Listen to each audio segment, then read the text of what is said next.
இன்றைக்கி நம்ம குழந்தைகளுக்கு ரொம்பவே பிடித்த சுவையான கிறிஸ்பியான ஒரு பொட்டேட்டோ ஃப்ரை, அதுவும் ரொம்ப சீக்கிரமாக சுலபமாக செய்கிறத பற்றி தான் இந்த பதிவில் பார்க்க போகிறோம்.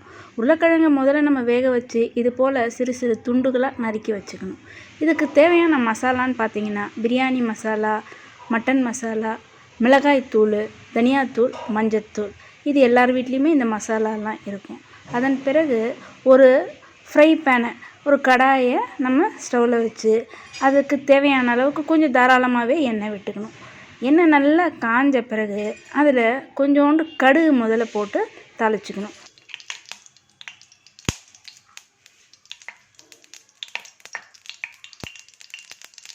கடுகு நல்லா வெடிஞ்ச பிறகு இதில் நம்ம வேக வச்ச உருளைக்கிழங்கு நறுக்கி வச்சுருந்தோம் இல்லையா, ஒரு 1/2 கிலோ அளவுக்கு இருக்கும். இந்த உருளைக்கிழங்கை போட்டு இந்த எண்ணெயில் நல்லா கொஞ்சம் நேரம் பிரட்டி விட்டுக்கோங்க.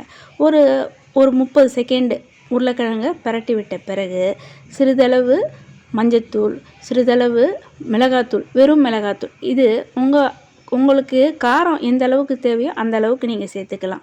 தனியாத்தூள் சிறிதளவு, அதன் பிறகு பிரியாணி மசாலா கொஞ்சோண்டு, சிறிதளவு மட்டன் மசாலாவும் நான் இதில் சேர்த்துக்கிட்டேன். சுவைக்காக மட்டன் மசாலாவும் சேர்த்துக்கலாம். பிரியாணி மசாலா, மட்டன் மசாலா இல்லைனாலும் நீங்கள் இந்த வெறும் மிளகாத்தூள் இருக்குது இல்லையா, அந்த மிளகாத்தூள், மல்லித்தூள், மஞ்சத்தூள், மிளகுத்தூள் இதை சேர்த்து செய்யும்போதே சுவை ரொம்பவே நல்லாயிருக்கும். குழந்தைகளுக்கெல்லாம் ரொம்பவே பிடிக்கும். இந்த மசாலாலாம் சேர்த்துட்டு நல்லா கொஞ்சம் நேரம் பிரட்டி விட்ட பிறகு ஸ்டவ்வை சிம்மிலே ஸ்லோ ஃபயர்லேயே வச்சு ஒரு 2லேருந்து 3 நிமிஷம் வரைக்கும் நீங்கள் ஃப்ரை பண்ணாலே ரொம்பவே சூப்பரான, சுவை அதிகமான, சுலபமாக, குயிக்காக இந்த பொட்டேட்டோ ஃப்ரையை நம்ம செய்திடலாம்.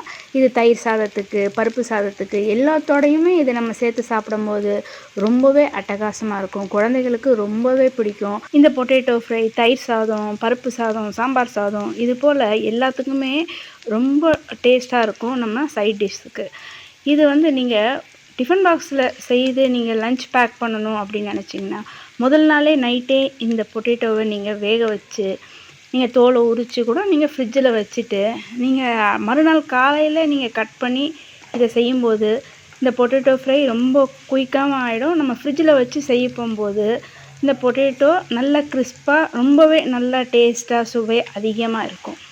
ஈஸியான இந்த சுலபமான பொட்டேட்டோ ஃப்ரையை நீங்களும் செய்து பார்த்து சுவைத்து பார்த்து கமெண்ட்டில் சொல்லுங்கள்.